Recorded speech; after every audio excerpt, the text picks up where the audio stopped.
যে মৃত্যুর মুখে শেষ পর্যন্ত সে আর সব ভুলে যায়, নিজেকে বাঁচাইতে চায়, নিজেকে বাঁচাইতে চায়। এই জন্য বাবা, আমরা প্রত্যেকেই আপনাদের কাছে বললাম, যারাই মনোযোগ দিয়ে শুনছেন, এটা মনে রাখতে হবে, আমার নিজের পরিবর্তন দরকার। আমার ঈমান, আমার আমল, আমার আখিরাত ভুলে গেলে তো ভুলে গেলেন, ভুলে গেলে ভুলে গেলেন, ভুলে গেলে ভুলে গেলেন, কিন্তু মনে রাখবেন আল্লাহ আপনাকে ভুলবে না, আল্লাহ আপনাকে ছাড়বে না। আল্লাহ তাআলা এক সেকেন্ডের হিসাব আড়াল করতে দিবে না। আল্লাহ তাআলা বলেন, ইয়াউমা তুবলাস সারাইর, সেদিন কিয়ামতের দিন বান্দা অন্তরের গভীরে যে গোপন বিষয়গুলো আমি তাও খুলে দেব। আফালা ইয়ালামু ইদা বু'থিরা মা ফিল কুবুর ওয়া হুসিলা মা ফিস সুদুর। আল্লাহ তাআলা বলে, তোমাদের অন্তরের গভীরে যা ছিল, এ মনের মধ্যে কত আমরা অনেক কিছু আছে বলি না, মনে মনে কত জল্পনা কল্পনা আমাগো আছে না, ভিতরে ভিতরে ভালো আছে, মন্দ আছে, খারাপ আছে। নারী দেখলে, ছবি দেখলে, নর্তকী দেখলে, জিনার ব্যভিচারের দৃশ্য দেখলে, বেপর্দা মহিলা দেখলে, হারাম ছবি দেখলে, মানুষের টাকা পয়সা দেখলে, আরেকজনের বাড়ি গাড়ি দেখলে, কত কিছু ভিতরে মনে হয় না, কত বাজে কল্পনা, কত অসৎ কল্পনা, কত খারাপ চিন্তা ভাবনা, নাউজুবিল্লাহ। আল্লাহ তাআলা বলে, বান্দা সেদিন কিয়ামতের দিন অন্তরের এই কল্পনাগুলো কাগজের পৃষ্ঠার মতো আমি তোমার সামনে খুলে ধরব, তোমার সামনে মেলে ধরব, যে এই ছিল তোমার কল্পনা, এই ছিল তোমার অন্তরের ভাবনা। বান্দা এগুলোর জবাব দাও, এমন নিকৃষ্ট ভাবনা ভাবলা কেমন? এটা আল্লাহর কোরআন। এই জন্য আব্বা আমরা তো অনেক ভয় পাই, ভয় পাই, চিন্তা করি, এত বলি, এত ভাবি, এতভাবে বলার চেষ্টা করি। ছেলে পেলেদের এমন হালাত যে টোটালি মনে হয় যেন পৃথিবীতে আসে না আসমানে আসে, মাটিতে আসে না জঙ্গলে আসে, জানে না সমুদ্রে ভাসতেছে নাকি জঙ্গলে, কিছুই জানে না। কি করে খায় দায়, ঘুম যায়, চুল ফিরায়, প্যান্ট পরে, জামা পরে, প্যান্ট, নারী, ছবি, মোবাইল, খেলাধুলা, তামাশা, উল্লাস, চিৎকার। কোথায় ব্রাজিল, কোথায় বাংলাদেশ, কোথায় আর্জেন্টিনা, কোথায় বাংলাদেশ? কে চিনে কারে, কার দরকার কারে? বাংলাদেশের আমাদের জীবন চলার জন্য ব্রাজিলের কি দরকার? ব্রাজিলের চলার জন্য আমগো কি দরকার? আর্জেন্টিনার আমগো কি দরকার বলে? ওরা তো আমাদের কথা কয়দিন মনে করছে? আমাদের এই ছোট্ট দেশে আমরাই তো নিজেদের সমস্যার সমাধানই তো করতে পারি। কত লক্ষ লক্ষ কোটি কোটি টাকা। কালকে রাত্র আমি এই হবিগঞ্জ থেকে মাহফিল থেকে যখন আসতেছি, ব্রাহ্মণবাড়িয়া সরাইলের একটু পরে, অন্ধকার রাত, রাতের মনে একটা দুইটা কয়টা বাজে, যেন 1টা বাজে খুব সম্ভবত, দেখছি আপনার খেলা দেখতেছে পুরা দমে। রাস্তার পাশে বড় টেলিভিশন দিয়ে অনেক মানুষ। আহা, এদের ঘুম কোথায়? এদের মা কে, এদের বাবা কে, এদের অভিভাবক কে? অথচ এই নাফরমানকে 365 দিনে, খোদার 1 বছরে মুয়াজ্জিন এই বেঈমান রে কোনদিন ফজরের নামাজে 365 দিনেও আজান দিয়া এই নাফরমান রে একদিন উঠাইতে পারে না। এত বড় নিকৃষ্ট নাফরমান। আজ এই নাফরমান রাত 2টা বাজেও সজাগ, রাতের 4টা বাজেও সে ঘুম নাই চোখে। একসাথে ইউনিভার্সিটি পড়ুয়া, আফসোস জাতির, আফসোস আব্বা। দেশের সর্বোচ্চ মেধাবী যারাদেরকে বলে, যারা পড়ুয়া, তাদের ছেলে মেয়ে, যুবতী ছেলে মেয়ের উল্লাস দেখলে, খেলা দেখতে হেরা কোনো খেলেও না, হেরা কোনো মেন গ্যালারিতেও না, স্টেডিয়ামেও না, এখানে হাজার হাজার মাইল দূরে টেলিভিশনের পর্দার সামনে বইয়া খেলা চাইতে গিয়া যেই নাচাটা নাচতেছে উপযুক্ত যুবক যুবতী, আস্তাগফিরুল্লাহ, কত নিকৃষ্ট মানসিকতা।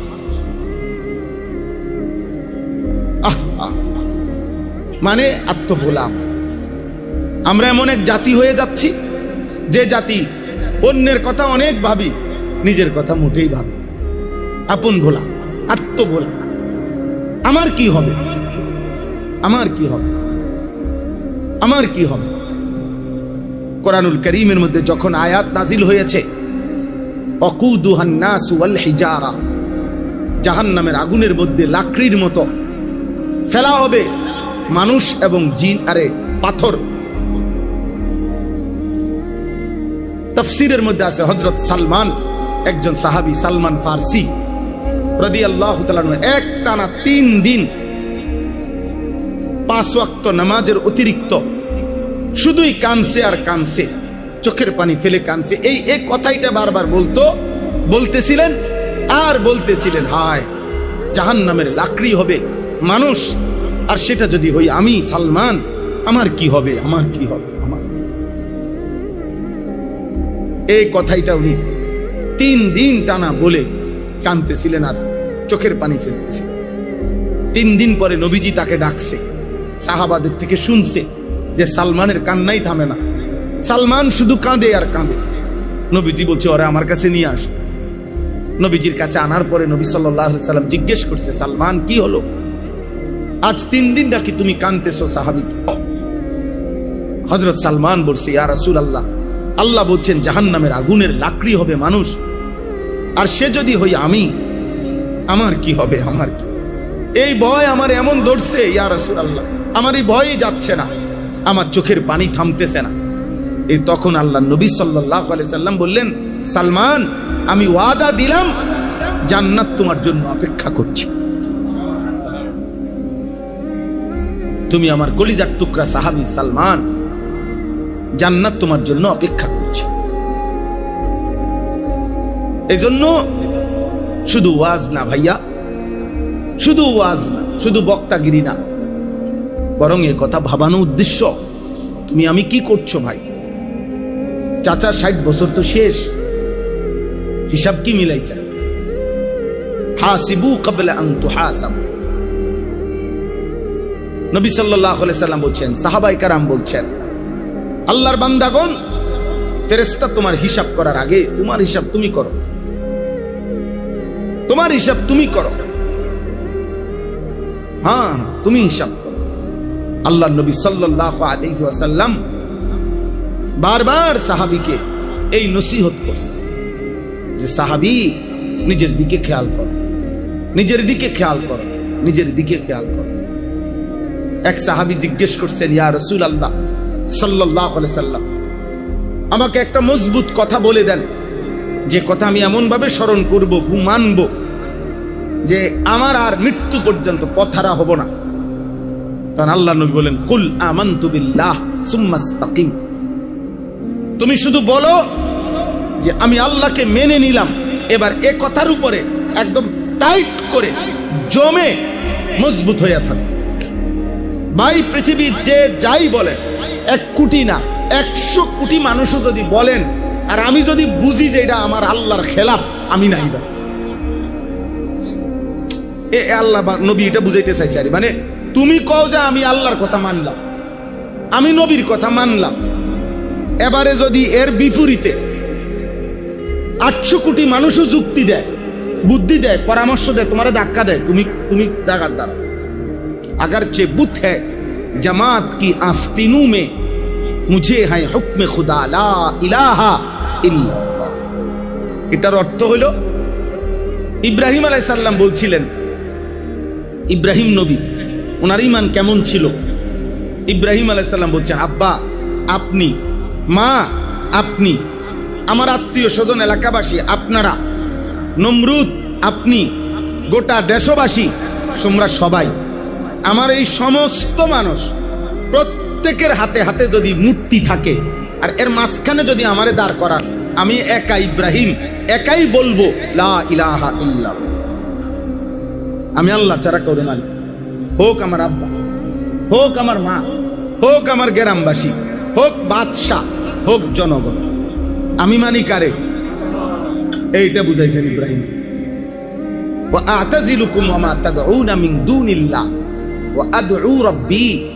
বলছেন আমি হে আমার জাতি, আমি তোমাদের সকলকে ত্যাগ করলাম, আত্মীয় অনাত্মীয়, বাবা মা স্বজন, পরিচিত অপরিচিত, শাসক জনগণ, রাষ্ট্রপ্রধান জনগণ, সবাইকে ত্যাগ করলাম। আদউ রাব্বি, আমি একাই শুধু আমার আল্লাহকে ডাক দিই। কাকে? আল্লাহকে ডাক দিলাম। এই জন্য ইমানের মজবুতি, আল্লাহকে নিয়ে থাকা একটু কষ্টকর, বাকি শুরু করলে, হিম্মত করলে সহজ। 5 ওয়াক্ত নামাজ পড়া একদম ইজি ব্যাপার।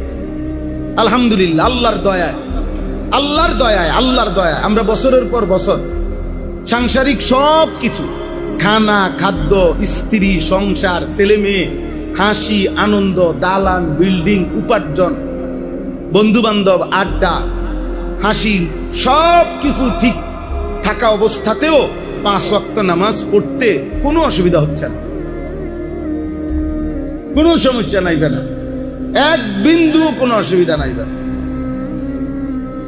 মূলত অপদার্থ মানুষ যারা, অক্ষম, দজভঙ্গ, আকামলা, ওই বেনামাজি, মূলত এই কামলা, আরে এই আকামলারে দিয়ে আসলে কিছু হইতো না। এই মনে করছে ভাত খাওয়ান আর ভাত মানে যাও, জীবন মানে হইলো একখান দিয়া ইনকাম আর একখান দিয়া খরচ, বুঝেন না? একদিক দিয়ে খায়, ওই দিক দিয়ে ভাত, এই জানোয়ারের মতো, হাইওয়ানের মতো, দুই চাহিদা পূরণ করে জানোয়ার, পেটের চাহিদা, লজ্জাস্থানের চাহিদা। এই মানুষরূপী জানোয়ারও এই দুই চাহিদা পূরণ, পেটের চাহিদা আরটা কি, লজ্জাস্থানের চাহিদা। নাটক দেখে কেন? লজ্জাস্থানের চাহিদা।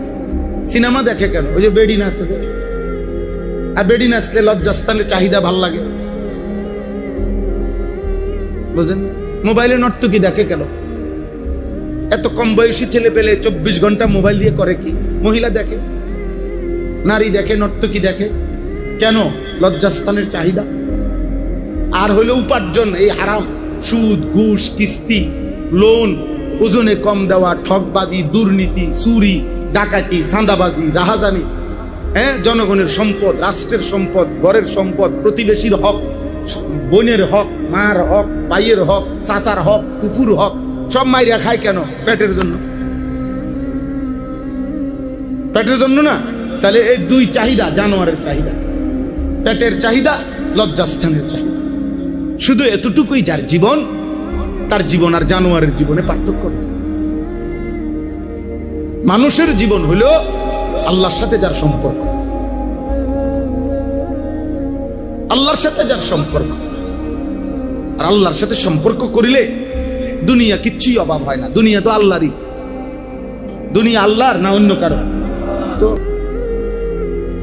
তাইলে ওয়াহুয়াল্লাযী খালাকাস সামাওয়াতি ওয়াল আরদ, আল্লাহই আসমান ও জমিন সৃষ্টি করেছে। ওমা মিন দাব্বাতিন ফিল আরদি ইল্লা আলাল্লাহি রিজকুহা, আল্লাহ বলেন সকলের রিজিকের দায়িত্ব আমি আল্লাহই নিলাম, আমি দেব রিজিক, সব আমি দেব বাবা। এই জন্য প্রিয় ভাই আমার, ইমানের মজবুতি চাই, আল্লাহর সাথে সম্পর্ক, আখিরাতের সাথে সম্পর্ক, এটাই দরকার। বাবাদেরকে বলি, ছোট ভাই তোমাদেরকে বলি, গুনার জিন্দেগি ছেড়ে দাও। আল্লাহ বয়স্ক যারা, এখানে 2 শ্রেণীর মানুষ, এক শ্রেণী হলো সিঙ্গেল, আর এক শ্রেণী হলো অভিভাবক পর্যায়ে, যাদের বিবাহিত সংসার আছে, বউ বাচ্চা আছে। এই না, আমরা এখানে যারাই বসছি, এই তো 2 আইটেমের মানুষ। হ্যাঁ, আমরা কিছু আছি আমরা সিঙ্গেল, অবিবাহিত ছেলে পেলে, আর হইলো কি আমরা বিবাহিত। তাহলে আমাদের এই 2টা অংশ। তাহলে যারা অবিবাহিত তাদের দায়িত্ব হলো নিজের ব্যাপারে যত্নবান হওয়া, আর যারা বিবাহিত মানে অভিভাবক, তাদের দায়িত্ব হলো নিজের সাথে সাথে নিজের পরিবারের মানুষগুলো নিয়ে ঈমান, আমল, ইসলাম, আখিরাত, পরকাল, পাক নাফাক, হালাল হারাম, জায়েজ না জায়েজ, এগুলো কি করা, খেয়াল কর। হ্যাঁ, আমি আজকেও দুপুরবেলা, আমার 4 বছর 4.5 বছরের মেয়ে আছে, দুপুরবেলা জুমার পরে খানা দানা খাইয়া বসে বসে আম খাইতেছি। আমরা ভাবছি সবসময় ওরে নিয়ে আমি আম খাই খাইতে খাইতে। তো বললাম আব্বু, হ্যাঁ দিয়ে প্রথম আব্বু বলো বিসমিল্লাহ, শুরুতে বিসমিল্লাহ বলতে হয়। আচ্ছা আব্বু এরপরে খাবার শেষে আলহামদুলিল্লাহ বলতে হয়। কয়টা তো আমি জানি। আমি বললাম তো ঠিক আছে মাশাআল্লাহ, জানলে তো তুমি এটা বলবা। হ্যাঁ এই তো একটু একটু করে শিখানো। বলে দিচ্ছি যে আব্বু কেমন আছো জিগাইলে আগে বলতো ভালো আছে, এখন বলে যে না আলহামদুলিল্লাহ ভালো আছে। তাহলে আলহামদুলিল্লাহ বলাটা বলতে হয়েছে কয়দিন? যে আব্বু এখন এভাবে বলতে হয় আলহামদুলিল্লাহ ভালো আছে। তাই কোনো দিন এমন হয় যে কেমন আছো আমি 3-4 বার জিগাই, তো ওই বুঝে যে ওই কথাটার লেগে জিগাইতেছে। পরে বলে যে আলহামদুলিল্লাহ ভালো আছে, তাইলে মাশাআল্লাহ বলি আমি। এদিনকে আমারে বললো যে আব্বু মাশাআল্লাহ কইলেন না, মানে ওই বলছে আলহামদুলিল্লাহ ভালো আছি, এখন আমি তো বলা দরকার মাশাআল্লাহ। তাই বলছো হ্যাঁ আব্বু ভুল হয়েছে, আব্বু খেয়াল নাই, মাশাআল্লাহ মাশাআল্লাহ। তো দৌড়াইয়া হের মার কাছে গিয়া বলছে আব্বু মাশাআল্লাহ দিছে, মানে এটা হে বুঝ পাইছে। মাশাআল্লাহ না কওনে হে মনে করছে এটা হইছে না, কথাটা শেষ হইছে না, আলহামদুলিল্লাহ। তাইলে আব্বা একটা উদাহরণ বললাম আর কি। বাবা চেষ্টা করবে, মা চেষ্টা করবে, বড় ভাই চেষ্টা করবে, বোন চেষ্টা করবে, একজন আরেকজনকে ঈমান ইসলামের দিকে আগায় আনে। ওয়াল মুমিনুনা ওয়াল মুমিনাত বা'দুহুম আউলিয়াউ বা'দ। কোরআন শরীফে আছে ঈমানদার পুরুষ এবং ঈমানদার নারী পরস্পর পরস্পরের সহযোগী, পরস্পর পরস্পরের সহযোগী। আল্লাহ তাআলা বলছে ইয়ামুরুনা বিল মারুফ ওয়া ইয়ানহাউনা আনিল মুনকার। একে অপরকে নেক কাজের আদেশ করবে, গুনার কাজ থেকে নিষেধ করবে। ওয়া ইউকিমুনাস সালাহ, 5 ওয়াক্ত নামাজ পড়বে। ওয়া ইউতুনাজ যাকাত, যাকাত আদায় করবে। আল্লাহর রাসূলের আনুগত্য করবে। ওয়া ইউতিউনাল্লাহ ওয়া রাসূলা, আল্লাহর রাসূলের আনুগত্য করবে। আল্লাহ ওয়াদা দিছে উলাইকা সায়ারহামুহুমুল্লাহ। এমন পুরুষ, এমন নারী, এমন ছেলে, এমন মেয়ে, এমন মা বাপ, এমন ভাই বোন, এমন পুরুষ নারী যারা একে অপরে যার যার অঙ্গনে, যার যার পরিবেশে শরীয়তের সীমারেখা মেনে যারা একে অপরকে নেক কাজের আদেশ করে, গুনার কাছ থেকে নিষেধ করে, নামাজ আদায় করে, যাকাত আদায় করে, আল্লাহ রাসূলের আনুগত্য করে। কোরআনে আল্লাহ পাক বলছে উলাইকা সায়ারহামুহুমুল্লাহ, আমি ওয়াদা দিলাম এমন বান্দা বান্দি, এমন পুরুষ নারীর উপরে আমি আল্লাহ 24 ঘন্টা রহমত বর্ষণ করতে থাকি, রহমত বর্ষণ করতে থাকি। আল্লাহ তাআলা এটা বলছে সূরা তাওবার মধ্যে আছে এই কথা।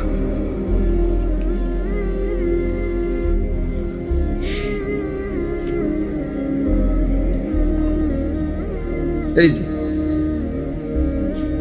আল্লাহ তাআলা এরপর আল্লাহ বলছেন ওয়াদাল্লাহুল মুমিনিনা ওয়াল মুমিনাত জান্নাতিন তাজরি মিন তাহতিহাল আনহার খালিদিনা ফিহা ওয়া মাসাকিনা তাইয়্যিবাতান ফি জান্নাতি আদ। এমন ঈমানদার পুরুষ এবং নারীকে ঝর্ণাধারা বেষ্টিত জান্নাতে আমি থাকতে দেব এবং জান্নাতে আদনের মধ্যে সর্ব উৎকৃষ্ট বাসস্থান তাদের বসবাসের জন্য দেব। এরপর আল্লাহ বলেন এটা তো দেবই দেব, জান্নাত দেব, ঘর দেব, সুন্দর সুন্দর ফল ফলাদি দেব, অনেক সুন্দর থাকার জায়গা দেব। এইটি সব দিয়া আল্লাহ কি চমৎকার কথা বলছেন। মালিক আল্লাহ তাআলা বলছে শেষ মেন কথা হইল আমি আমার সন্তুষ্টি, চির শান্তি, আমার চিরদিনের জন্য সন্তুষ্টি, আমার রিদওয়ান মানে আমি আল্লাহর সন্তুষ্টি আমার ওই বান্দা বান্দিকে দান করব। আমি বলে দেব জান্নাতি বান্দা বান্দিকে আর কোনোদিন আমি তোমাদের প্রতি রাগ করব না, আর কোনোদিন তোমাদের কাছে আমি হিসাব চাইব না, আর কোনোদিন আমি তোমাদেরকে কষ্টে ফেলবো না, আর কোনোদিন রোদ লাগবে না, আর কোনোদিন গরম লাগবে না, আর কোনোদিন ঠান্ডা লাগবে না, আর কোনোদিন পেরেশানি হবে না, আর কোনোদিন অসুস্থ হবে না, আর কোনোদিন ঘাম ঝরবে না, আর কোনোদিন পেশাব পায়খানার বেগ হবে না, আর কোনো পেরেশানি করব না। আমি আল্লাহ আমার চির সন্তুষ্টি তোমাদের জন্য ঘোষণা দিলাম। ওয়ারিদওয়ানুম মিনাল্লাহি আকবার। আল্লাহ বলেন আমার সন্তুষ্টি এটাই হবে সেদিন আমার ওই বান্দা বান্দির জন্য, ওই পুরুষ নারীর জন্য সর্বশ্রেষ্ঠ পাওয়া, সর্বশ্রেষ্ঠ পাওয়া।